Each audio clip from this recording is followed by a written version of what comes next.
Hey Murph, thanks for doing this today. I was wondering if Pleasure. you were in position to announce any sort of pitching plans for tomorrow. Thank you. Not quite yet. Not quite yet. I just met with the pitching coaches for an hour, went through a lot of different scenarios. But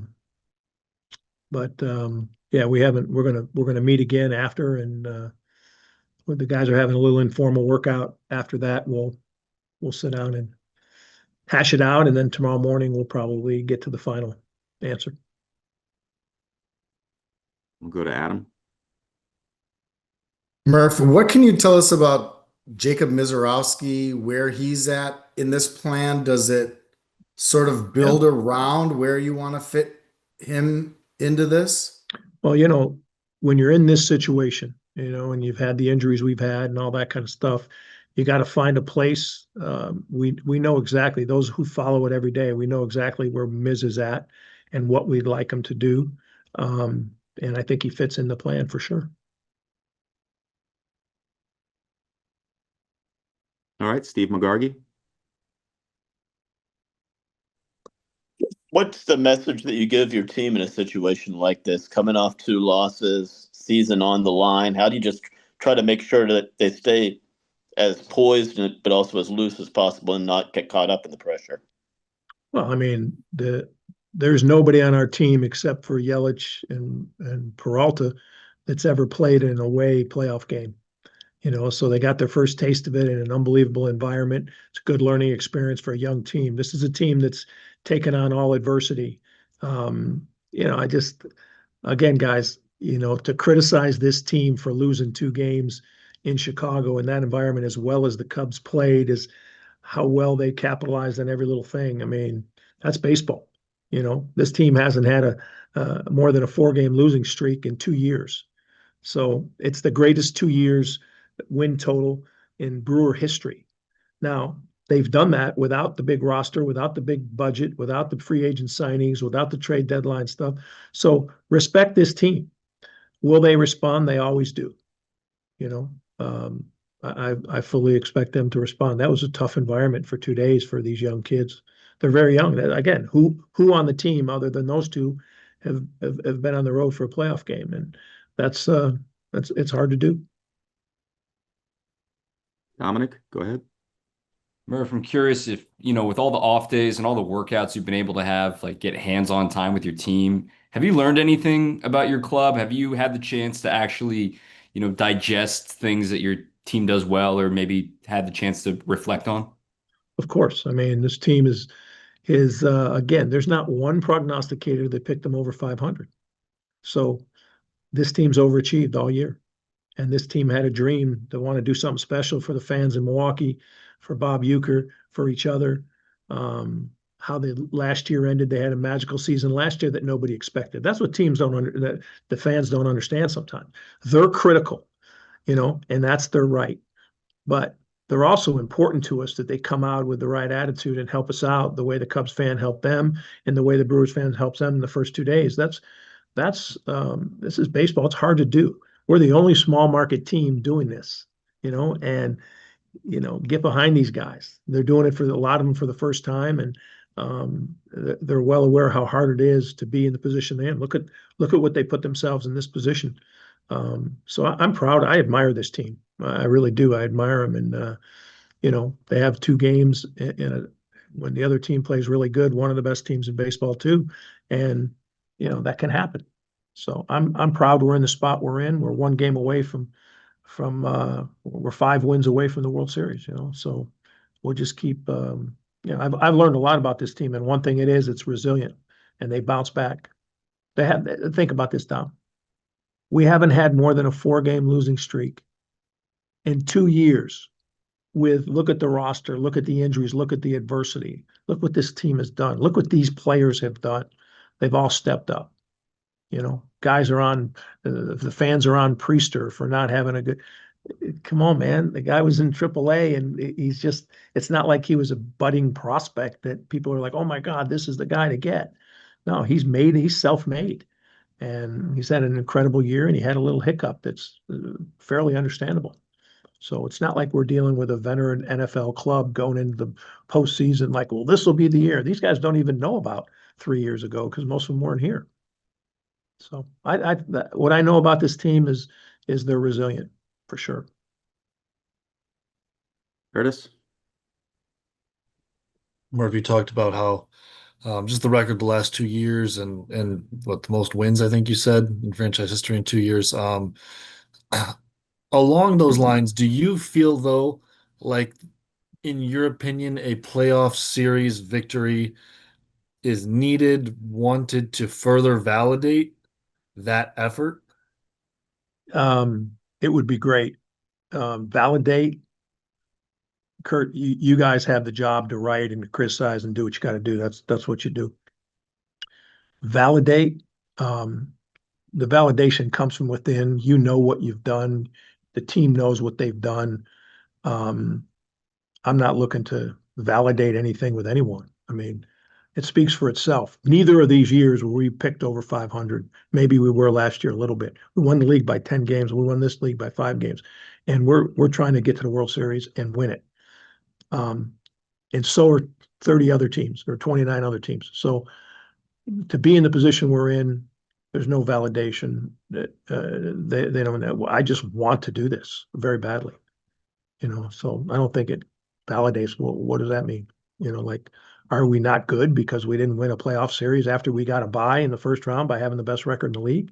That's got to count for something, but I'm not going to think about that. I'm just going to plan on tomorrow and plan on winning. Hunter? Murph, you've used the term, all hands on deck throughout this series. How much have the off days helped with guys' availability coming into a Game 5 scenario tomorrow?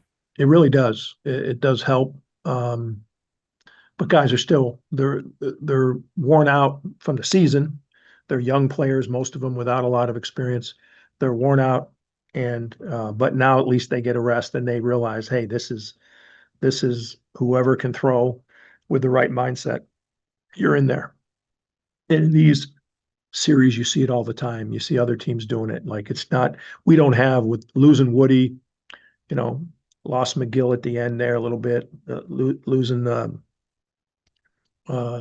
Shelby Miller, like, we're a little decimated on the mound, so we've had to be a little bit creative, all season long. So we're going to try to do that again like we did in Game 2, probably. We'll go back to Adam. Murph, Craig and the Cubs are also not naming a starter publicly. Do you guys feel like you have a good handle on what you're going to see from them in terms of which arms they'll prioritize tomorrow? Yeah, I mean, you don't deviate too far. You do deviate if a guy's not throwing the ball well, or you deviate a little bit if, something. But we've got the ifs or buts, like we probably know it's this guy or that guy. But at the same time, we're ready for anything. And that's what you have to be this time of year. You know what I mean? You have to be ready. Now, the Cubs are, again, they were picked to win the league. I keep saying that, they were picked to win the league 2 years in a row. They got the team that can do it. They happen to be playing good over the last 2 games. If you evaluated the first 2 games, you'd say, ooh, they're in trouble.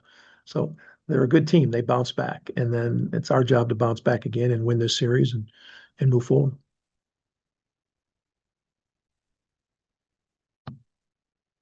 But we know basically who the couple,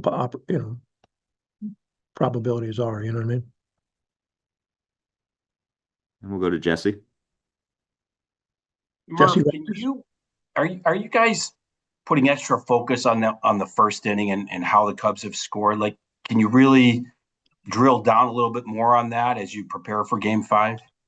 I think it's way more common than you think, Jesse, for pitchers to be vulnerable in the first inning. Everybody's geeked up. The atmosphere is way different. And I think it's something that is noted, look at the Cubs starting pitchers in the first inning, in our first 2 games, and then our starting pitchers in 3 of the 4, I guess. So yeah, it's something you definitely look at. There's not a whole lot you can do, Jesse, in terms of like changing the sequencing or whatever. If you throw a pitch down the middle, it's got a chance to get hit. Go back to Kurt. Murph, with Ashby throwing, I think 32 yesterday, is he full go for tomorrow, or do you I have think to he's have some yeah, I limitations think he's on him? available. I think he's available. I think he'll most likely pitch. I mean, Uribe, Koenig, McGill, Ashby, Patrick, Miz, those guys are going to probably pitch. You know, nobody's Yeah. stretched out to be able to run the table, and we don't have a starter in place that's be able to, you got to put your best guys out there, the guys you think can, a lot of those guys are rookies. A lot of those guys are, you know, not very experienced, but that's how we've won all these games and come together. And now we're playing in a way bigger environment, and it's a bigger task. But I'm confident that we'll have enough pitching. We'll go to Jack Stern. Murph, the off days during a series like this obviously give you some more options just with guys physically and where they're at. But in a series like this where you're playing higher pressure games, what role can those off days play for guys mentally? I think we needed one today. I think we've been to Chicago many times. We have a heated rivalry between the two teams the last 2 years that I've been here doing this. I mean, I've been here 10. It's always been a huge rivalry, but the last 2 years, they were picked to win it, and we've won the division. And this year now they had a great year to be able to get in the playoffs, won their first wild card series, and they hadn't won a series since 2017. So, this was a big thing for them breaking through, and you know, I think having an off day after those two games was good for our guys. I think everybody's pretty drained. Go ahead, Dom. Murph, what will be the signs when you arrive at the ballpark tomorrow, just to see your team, to see your coaching staff, to say, yes, that was a good off day. That was what they needed, and to get them on the right track? Yeah, you'll feel the energy. You'll feel that, the pit in your stomach is a good thing. That means something special can happen. When you have that, that means, we can do it. And again, this team, I wish the fans could look at this as the way I know this team, like what they've done to overachieve and what they've done to put themselves in this place is really special. And to get behind them and help them, instead of thinking, well, we haven't won a playoff series, we deserve it. Well, teams that are small market teams that don't spend a lot and don't do all that kind of stuff, it's a rarity that they're as consistent as these been. So the whole organization needs to be applauded, from ownership to the front office. But mostly the players, the way they've gravitated to being that hungry team. And I think you'll see that tomorrow. Adam. Murph, William said if Abner Uribe needs to start tomorrow, then Abner will volunteer to start. What are the chances of something that would surprise, the great collection of baseball minds that you have in front of you right now? Is anything like that being discussed? Is that Like, official? Is that official? Have you guys officially called yourself Great Baseball Minds collectively as the group? Is Jesse anybody always pulling you calls, back? Jesse Rogers always says that. Well, Jesse would know better than if Vassallo gave you that tag. I'm not going with it, but Murph, Definitely what are the didn't. odds something surprising? Are you guys talking about something that you might think of as surprising to start that game tomorrow? I don't think it'll be surprising. I don't think it'll be surprising. All the options we're talking about is anybody that I've mentioned. You got to have a plan in place that covers everything that happens. Freddie gives up 3 in the first. How far can he go? You still got a plan that you can't just exhaust Freddie in a 4-0 game, and knowing that he's going to start Tuesday in the NLCS. You know what I mean? Like you can't just blow him out there or risk injury. He had a little hip thing going on during the game that we knew about. Anyways, you you got to be mindful of a lot of things when you're making your decisions these times.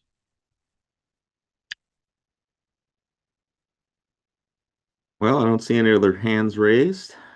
Ask some more questions, fellas. It's 6:18. You're brilliant baseball minds. Question things. What Talk did you about think the at the end of the lineup. Dodger game, Murph? Yeah, I mean, and you think playoff baseball isn't different? Isn't made for experienced players and people that have been through it? I mean, that kid's a young kid. He's been great. He's been up there 3 or 4 years. But my heart went out to him. You know what I mean? He just,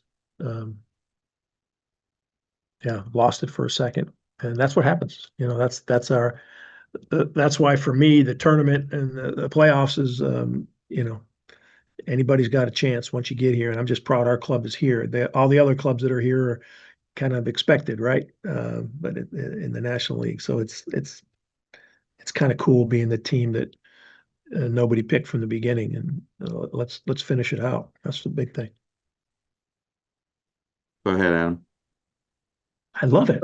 We're continuing. Did you give any of your hitters, Murph? Our understanding is today is optional. Did you give any of the hitters instruction, advice on what you want? You know, like Bryce Terang, do you want him to come in and hit a bunch or stay away? Something like that on any of your Adam, guys? when you have like an ongoing thing with players, and it's not like, oh, I got a great idea for you today, change your hands, like that. Adjustments in hitters don't get made that way, and it's more about confidence. It's more about pitch selection. It's more about, Bryce had a great first game here. That ball last night in a different atmosphere might go out of the ballpark. There's he's not far away from. It's a 4-game thing. That's in baseball. I mean, look at Ohtani, right? Like one of the greatest, maybe the MVP, right? And look what he's doing. So it's like it's tough to be critical. We believe in Bryce and we believe in our players, and but we'll go through thick and thin with them, and that means ups and downs. So yeah, you get around the cage. We had an optional workout, and every player showed up. That's kind of cool, right? You gave them optional workout. Had to travel back from Chicago. A lot of we got out late last night, like you guys did, and they optional practice. Everybody showed. Kind of cool. And baseball's different, like baseball, how you practice baseball and how you get ready, and it's just different. Anybody else? Come on, give me some baseball questions. Kurt, you're dying to ask something like hard hitting. It's playoffs. No, that's Stern. Stern's got something. Unless you want me to ask about your batting order again. I don't think you want that though. Yeah, go ahead. Hit me You about gonna the hit, man. you gonna hit Yelich leadoff again? Tomorrow? No, I don't think so. Is that because of who you think they're pitching, or because Could of be. Yeah, it could be. Yeah. You want your best hitters to hit the most, and it's how you configure it is how you don't want to trap yourself later in the game. Got to consider what guys would be pinch hit for, if any, and what situation. There's a lot to it. A lot to it. That's an element that when you see the powerhouse teams don't have to do that.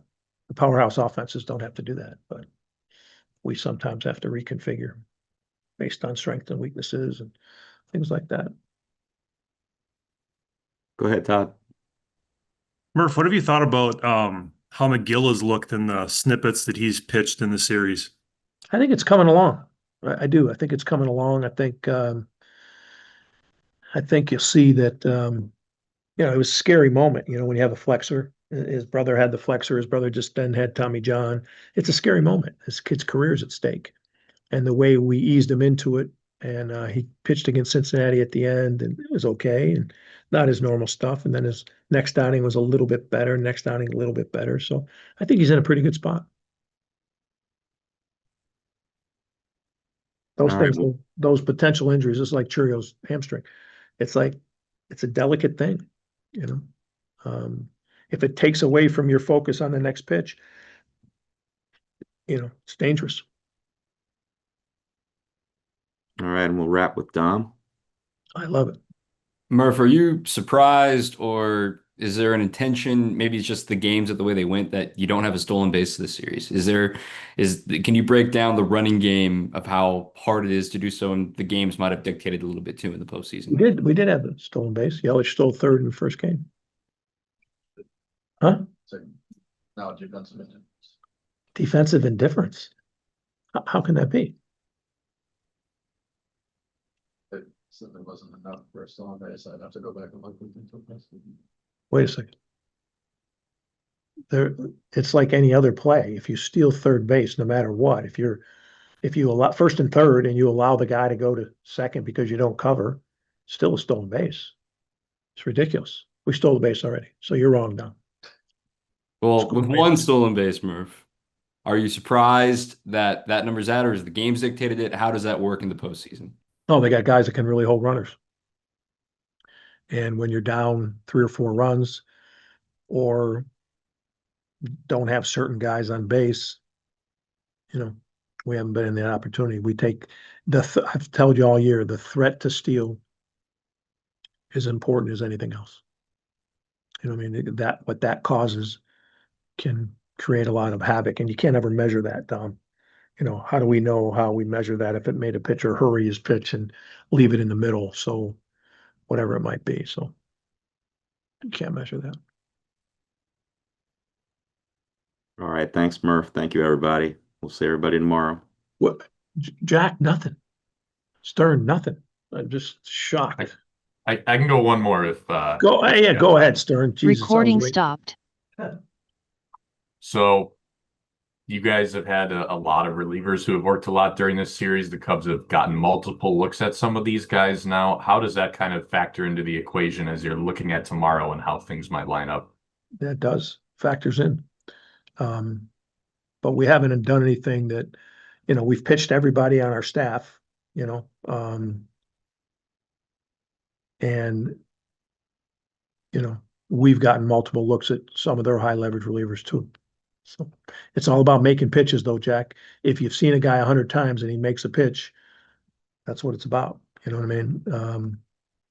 If he uses the same sequencing against you, that wouldn't be smart, but it's about making a pitch. So if I throw the ball down the middle, it doesn't matter if you've seen me once or you've seen me whatever.